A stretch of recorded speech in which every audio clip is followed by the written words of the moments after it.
Hello, everyone. Thanks, Kevin, for taking some time to introduce. And a couple points right out of the gate. One, this market is so fluid and just unpredictable that even this morning I was thinking about changing some of my bullets to reflect some things that happened this morning. But namely, we had a situation where, a lot of things I'm going to throw at you are hopefully some things you're seeing. But I also want to make sure you're not alone out there. We had a situation today that I haven't had where a candidate that we've placed is starting next week. And so they've been in transition. We worked through counter offers. Now we're at a point where it's 3 days before they leave. The company flew in the VP of HR to put a final pitch to keep this person. And so one of my points out of the gate is, even if you secure, we're not celebrating until the person starts and walks in that door. So if you're the hiring manager that's successfully recruited that person, if you use a recruiter, if your CEO or owner is close with the person you attracted, make sure every week you're touching those individuals. Another key point I want to make, we have a limited time, we could cover so many different things here, but I really want to impress upon everyone on this call, you're not in this alone. Use best practices, use resources, use MEA. Feel free to call me. My cell phone's listed here, Michael Trackman, any of the resources, just to bounce off, hey, this just happened as it relates to a candidate. What do you think? There's so many things happening, but I think the good old fashioned piece of this, which is, we're in the recruiting world, we're working with people. People do what's in their best interest. People are going to be unpredictable. So there's going to be an unpredictability to this. So the people that don't know me, where I'm coming from is I do retained search for the mid-market. So most of our clients are all privately held. Revenues can range anywhere from 10 to a half billion, but all private, a lot of family businesses. And then really 4 core areas: CFO, high-level controller. We do a lot of plant managers. We do a lot in HR, and we do a lot of the senior leadership. So I think we have a nice broad dichotomy: manufacturing, distribution, professional services, healthcare, where I think I've seen a lot of different things come at me. You can go to the next slide. So I'm going to talk about some non-cash considerations. I look at this as where I'm speaking today are 2 critical stages. When I look at search, I look at myself as I'm recruiting in 5 stages. We're only going to cover 1 and 5 here on the non-cash piece. 2, 3, 4 could be another week of slides. That's the recruiting process as you get people in the door. What I look for in stage 1 is, and this is a critical point, what we're trying to do is turn an intrigued candidate into an engaged candidate. Meaning, I don't care if it's an A player that's currently working or even in transition, if they were going to apply to an ad, or if you're direct recruiting them, which is a lot of my searches are direct recruiting. When I have that person on the phone, I'm looking to if they've taken my call, they're intrigued. Now I need to figure out, how do I turn them into engaged, so that when I do enter them into the process of my client, there's more of a robust conversation and they're interested. So what I want my clients to be prepared for now, and what I want my HR professional partners and the owners we're working with to understand, is that the uncomfortability now for an A player is that the non-cash considerations right out of the gate to turn them in from an engaged to an engaged candidate they're going to be asking questions to validate whether they want to proceed. And what I always say is that I think that bullet toward the bottom is, the company that's recruiting me considered what I would feel an A opportunity. If the candidate says yes, they will engage. If they don't feel it, they might not, they'll probably exit conversations. But my clients are not yet understanding that the questions that come out of the gate right away. So it's important to have a job description, but really it's important to have these critical bullets, at least in some capacity, understood and be able to be discussed openly. Candidates will come out right away in a first call with me and asking about the role. They want to know, will I have an ability to be in the inner circle? Can I make decisions? Can I collaborate with the owner? Very critical situation, very critical point.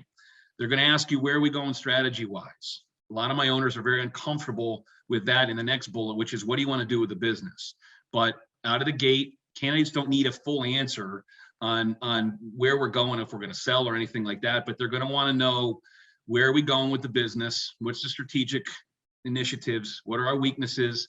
Things that sometimes as an owner, you might not be comfortable out of the gate, but to turn someone into an engaged candidate, we have to formulate some plan around this. So when I go pick up a search and do my site assessment, I am fully summarizing and going into details with my owners around these items. Candidates are going to want to know how strong is the management team. You know, they're going to do their own due diligence on LinkedIn. They're probably going to reach out to people like myself and Michael and Kevin to ask us questions, even if we're not involved in the search. Every day I have candidates that are in other searches reaching out to me and saying, hey, I see you're connected with this management team. Tell me about the CEO over there. Tell me about the VP of HR. Tell me about the plant manager. So it's something to be aware of. And then another last bullet. These aren't just all of the bullets, but these are very critical bullets that as an HR professional, if you're leading the search process, to make sure that your owner understands and the team understands, these are going to be critically asked by candidates. But they're going to want to know right out of the gate, take me through how they reacted during COVID, what things happened for the business that were fantastic, what things happened that were challenges, how did they get through it? They're going to want to know who the key players were that helped and reacted and pivoted during those situations, and are they still there? So those give a little, just a background in terms of just right out of the gate, what A players are going to ask of you. And I think having a story to tell is a very attractive kind of situation. The first bullet, and that's what I'm going to get into next. I've always spent in 20 years of doing retained search in the mid-market, a lot of time getting to know my candidates and getting to know their personal situations. It's not easy. Most of the candidates now will at least open the door in some capacity. And once they do open the door, it gives me the ability to really get to know their family element. It's so critical now as we get later in the process. On one hand, I need to develop a relationship. My clients need to develop a relationship with these candidates in a climate where, let's face it, it's very, very difficult to get your hands fully around candidates and develop a strong rapport, more so than it was prior to COVID. So what we try to do is anything we can to get our arms around candidates to really understand some of the things that are not just driving their compensation, but driving their personal decisions to make a change. Not easy, but I will say when I undertake a search, if I lead a candidate from the initial stage to the end stages, we've probably touched each other hundreds of times. That's phone calls, text messages, emails. So there's an ability to develop rapport throughout that process. So diving into the family piece is very, very critical. You can go to the next slide. So some of the things as we walk through here, just items that come up. Now we're at, like, let's say stage 5. We are at the initial, I'd say at the pre-offer stage, right? A good recruiter, a good HR professional, a good ownership group will have communicated and somewhat understood a lot of these drivers that I'm putting here. And I actually use them as a checklist for every finalist as I'm getting there, like, to make sure I have everything covered. But these are elements that are very critical. Healthcare benefits.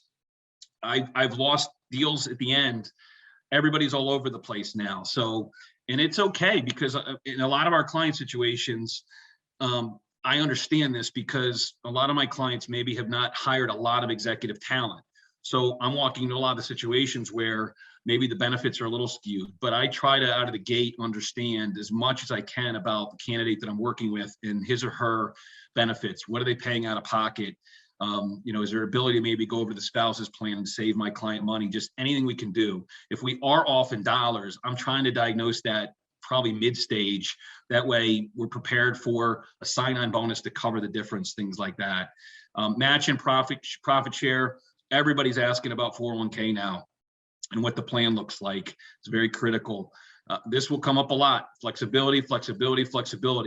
It's just discussed. And candidates know now, if I'm going to a manufacturing plant, I'm going to a distribution plant, I got to be on site every day. But there's still an understanding for them that, is there flexibility? I'm 24/7 year round, but is there some flexibility if something happens with a kid, something happens with a parent, something happens where I got to go out of town, I got a doctor's appointment.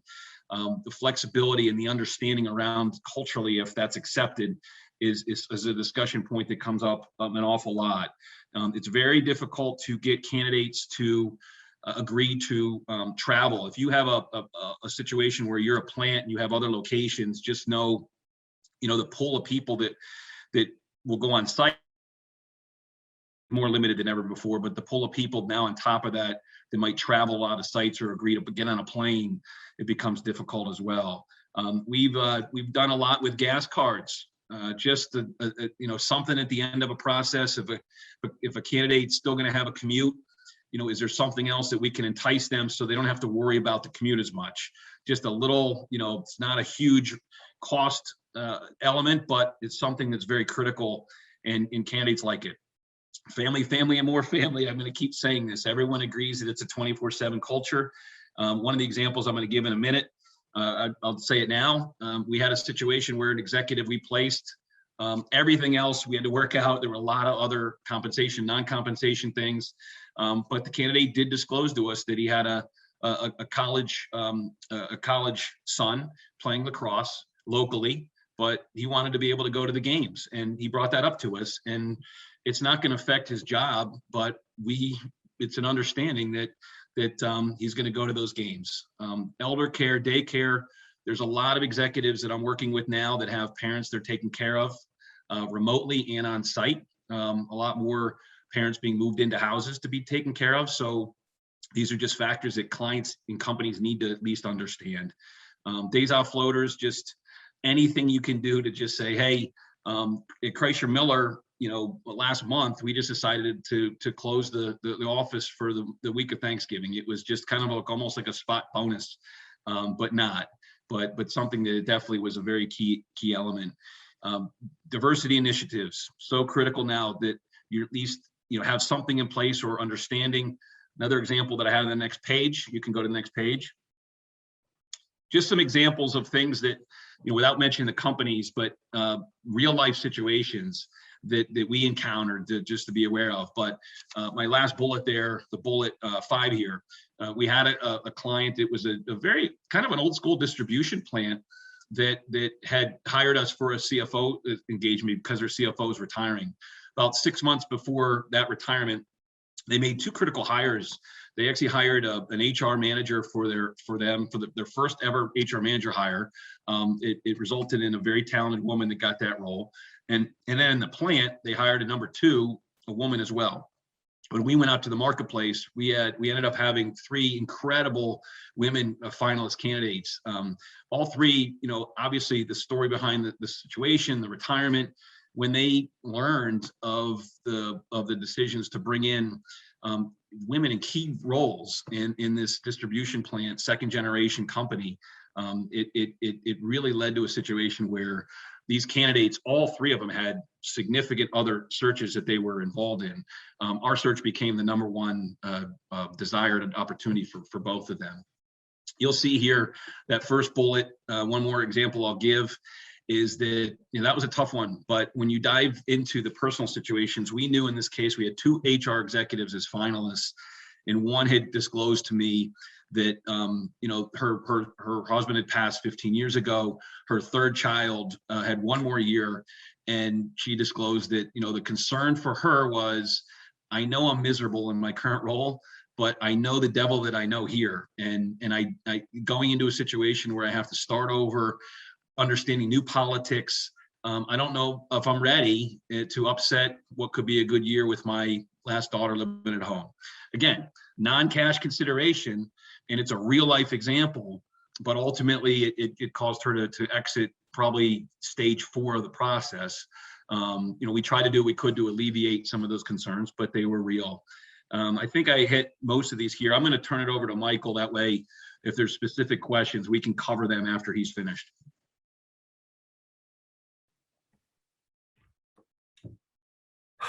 Good morning.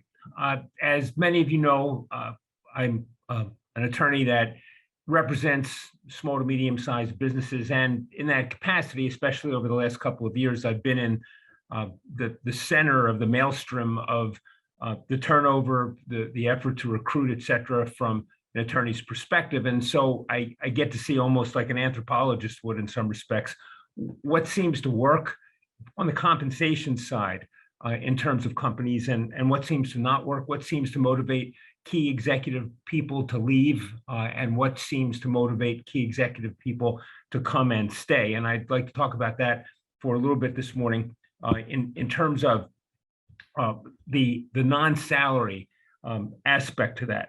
So again, it's a win-win situation that you're looking for when you get into this, in terms of something beyond merely throwing money at somebody, but developing a win-win where if you get more you pay more and people feel fairly treated in the process. Don't forget the world of non-competes and non-solicits and employment agreements and all of that in terms of retaining people and minimizing the damage when they leave, but that's another discussion for another time. Next slide, please, Amy. Thank you. So before I get into that, however, I just preliminarily want to state this, that before you focus on the compensation that's required, particularly to retain somebody that you already have, focus on the job. And I've seen this over and over again. What is it that keeps people from leaving key executive positions with a company, even if they might be able to make substantially more money sometimes elsewhere? And what I see again and again are these factors. People who feel as though the position that they're holding now creates one where they have meaningful involvement and impact in the business. That's worth a lot of money to a lot of executive personnel. People who are afforded both professional and personal respect as people and as professionals. Again, a lot of people will give up a significant amount of money in the marketplace to stay where they are in that kind of an atmosphere. Clear, sensible policies uniformly applied. Nothing seems to create more of a corrosive atmosphere at the executive level than the feeling that some people are treated as favorites, some people get things that others don't get behind the scenes, and there's no real justification for it except for the politics, as Tyler mentioned, perhaps. That's a big retention as well that can save you a lot of money, and basic fundamental human need of recognition for jobs well done.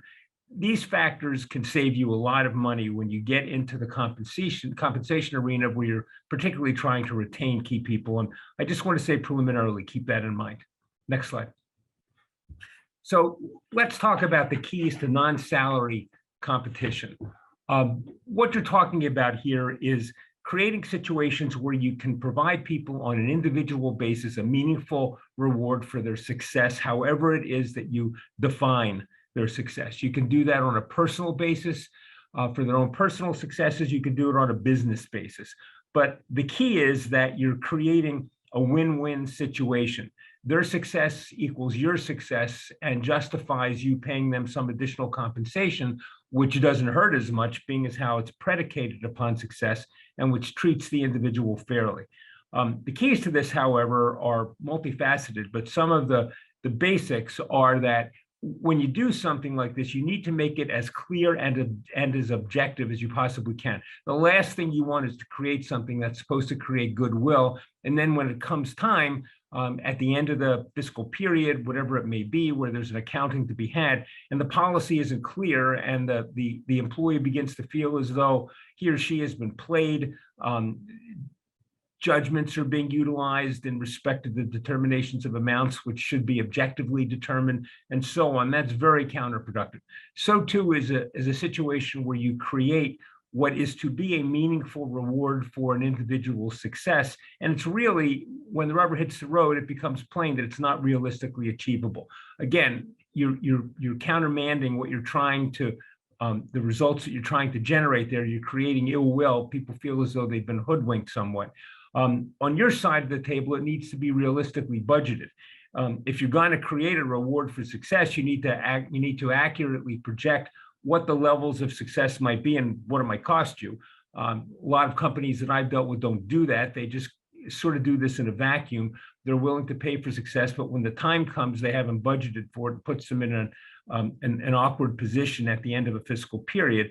And finally, and very importantly, and I'll revisit this over and over again, are you paying for value? Are you incentivizing something and stating a willingness to pay for something which really adds value to your business, as opposed to a reflex sort of, I'll pay you for X because it kind of sounds good, but it's not something that adds real value to your business and creates a win-win on your side in addition to the employee side.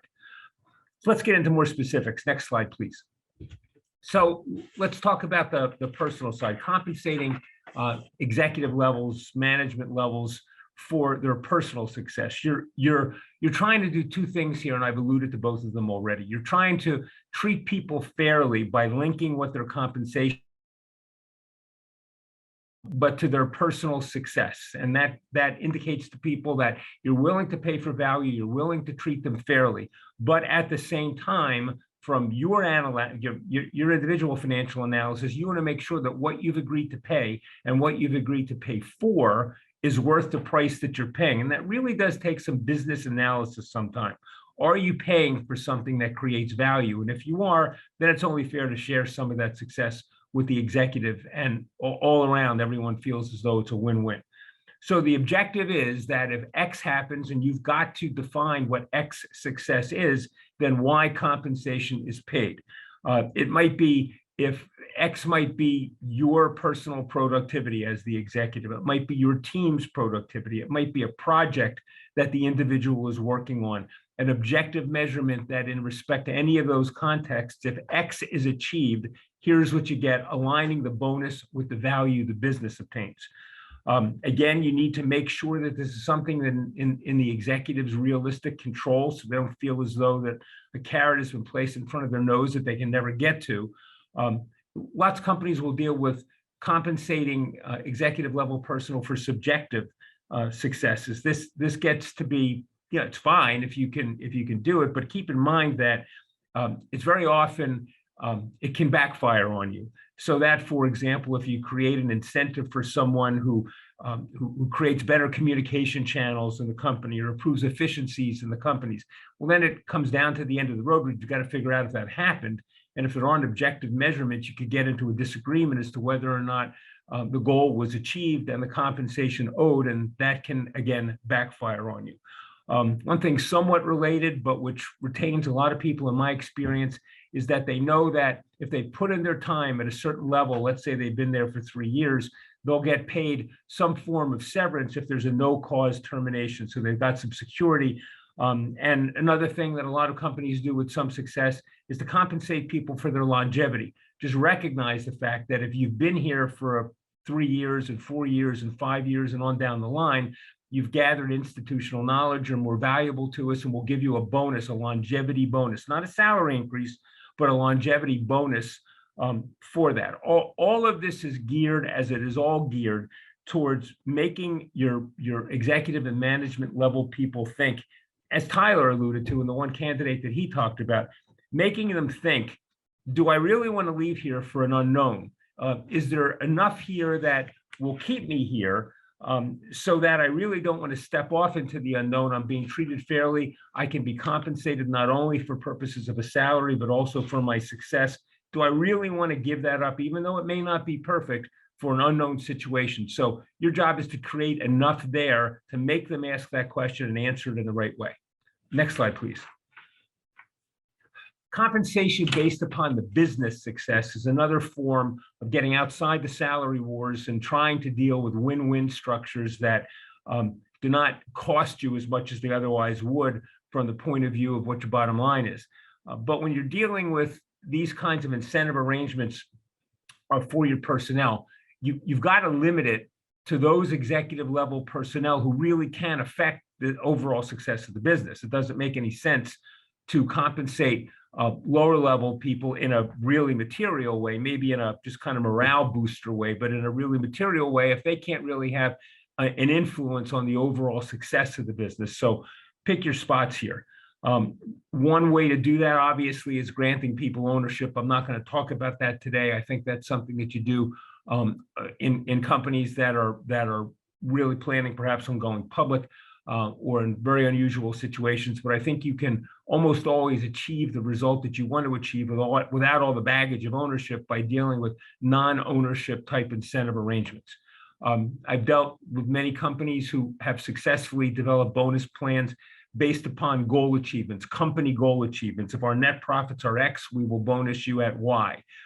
If we increase our gross revenues by X, we will increase a bonus. We will pay a bonus of Y. So those people who can, in teams or groups or in the overall sense, achieve those company-wide goals, share in the success, and you're not paying for nothing in the process. So-called phantom equity, which is a term that essentially means take an executive level person and put them in the position as if they were an owner, but they're not. They have no ownership rights, but they share in profits as if they were an owner. These are very, very flexible arrangements. They could be terminable at will. There's a blank slate in how you create them, but it gives an employee a feeling of participation in the success that the employee creates. And again, takes you out of the realm of paying guarantees as opposed to paying for performance. Change of control bonuses can be very successful, but very tricky. These are bonuses which address a situation where a company is sold.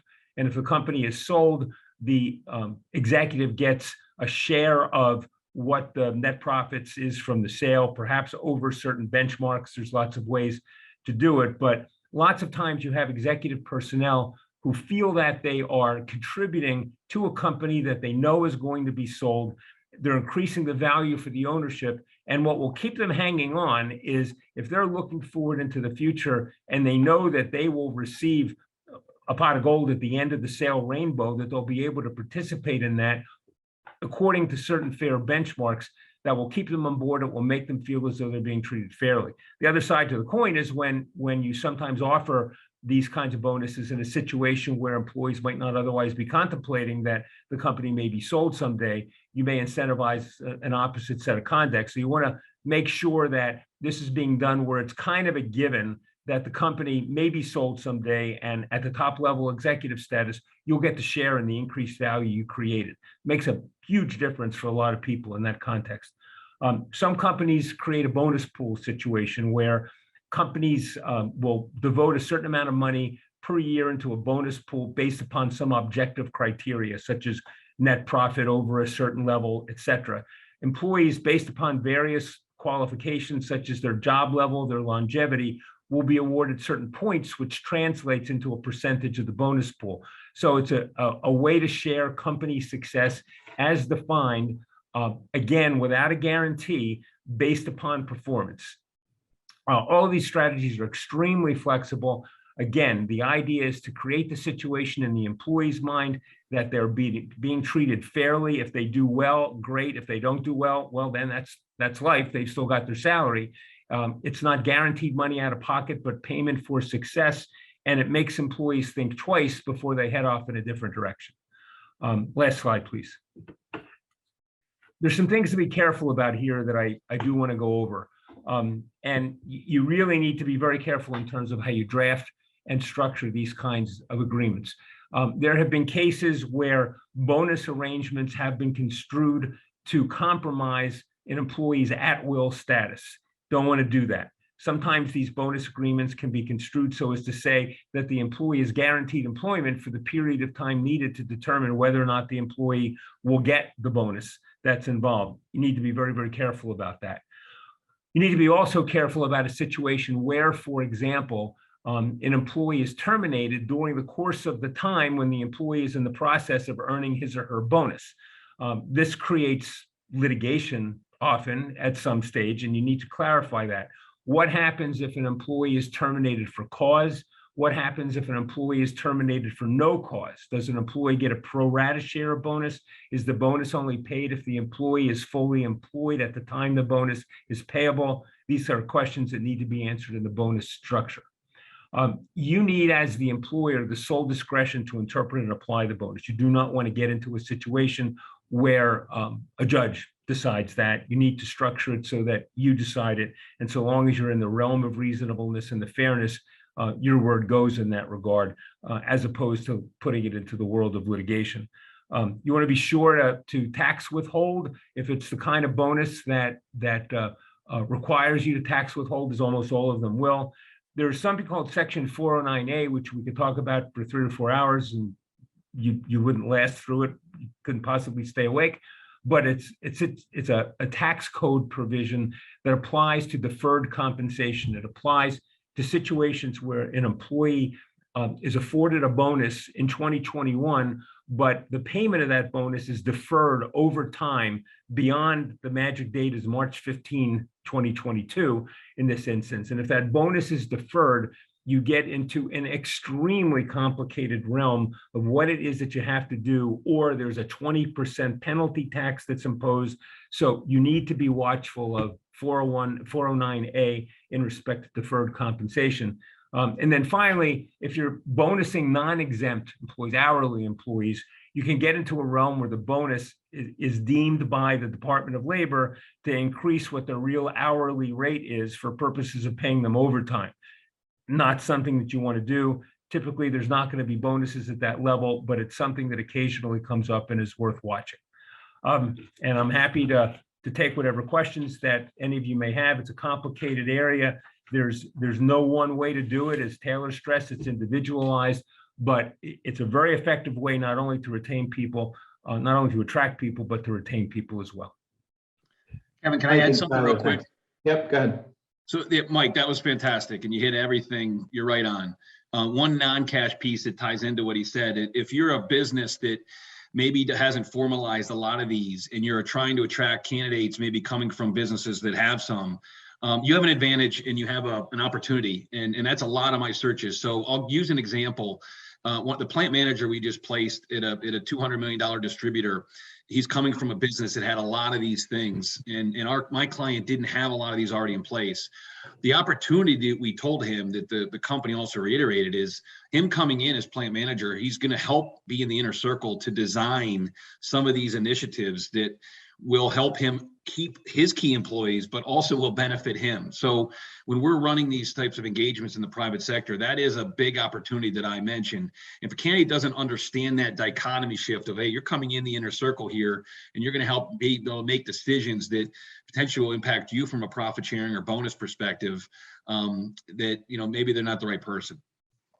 And Tyler, I had a question around that, which you kind of segued into it for me. So, you mentioned that you're seeing a lot of counter offers when people are, gone after. And most of what we're talking about is, what someone's looking at when they're trying to hire people. The big concern with everyone raising salaries is salary compression with their whole workforce. Are you starting to see companies be proactive with their existing executives to say, we're going to start putting these in place as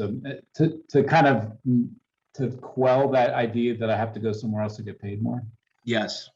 The philosophy is now becoming, the calls we're getting at year end are just frankly this, what should I be doing? These are four of the executive team. If they come and quit tomorrow, I'm in big trouble. What should I be doing proactively so they don't take your phone call or someone like you? But I also think, even within our accounting firm setting, we're giving significant proactive bumps to 5-year professionals. Now, what that's obviously going to create is a situation where in-house they might not be able to garner the rates they're getting in public accounting, and all that. It could dive into some of the law firm stuff, but yeah, you're seeing spot bonuses right now at the end of the year. You're seeing just what can we do to just proactively prevent someone from taking a call. I just got a news bulletin just came across my phone from the Wall Street Journal that the survey indicates that companies are reserving more for wage increases in 2022 than we've seen in many, many, many, many years. So the survey indicates that the wage raises are already budgeted across the board in the economy, and the recruiters the recruitment incentives are out there. All right, we did have 2 questions that came in. One was, Mike, maybe you know this. Anyone have any information about the law firm industry bonuses? Oh, I do. Maybe you want to respond offline to the. Yeah, I'd be happy to have whoever that is contact me directly. But I will say that it really depends. Law firms vary tremendous amount in terms of their compensation systems. There's partnership level, there's associate level, and there's staff, obviously, and it really is a varied thing. But I'm part of the firm management of a 40-some person law firm, and so yeah, regrettably, I'm up to my elbows in that. All right, so I think Mike's contact information is here, but at least if you need it, just reach out and we can get it for you.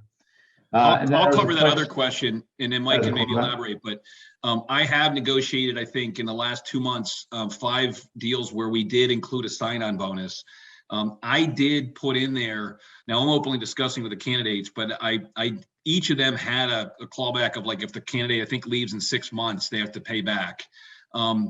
We haven't had to enforce one, but the way I've done it is I've said, hey, we're going to grant the sign on the day you start. But, I've had such a personal relationship with the candidate. I've expressed that, hey, we got to put this in there to protect. We're not looking to hurt you, but we have to just protect the business if something happens. And all 5 were okay, but we haven't had to enforce it yet. But you know, it was placed in there. Like, Yeah, I mean, the same thing happens with educational. But a lot of time companies will bring people on, they'll pay their tuition, that sort of stuff. And then there's a clawback in there that says that, look, we're paying your tuition so as we can take advantage of the education that you're getting. And there's a clawback if you leave for no cause within a certain period of time. Just to reiterate, as Tyler said, it's all very individualized. It's all very flexible, candidate business, what the rest of the package is. I couldn't formalize this in any way. okay. And I know we're running out of time. Glenn, I see your question. If you want to give a call to the hotline, we can connect with Mike. I don't think that's going to be an issue, but I don't want to, you know, we do have to kind of spend the last 5 minutes on COVID matters. All right. So with that, Amy, we'll turn it over. Thank you guys very much. That was great. Welcome. Our pleasure.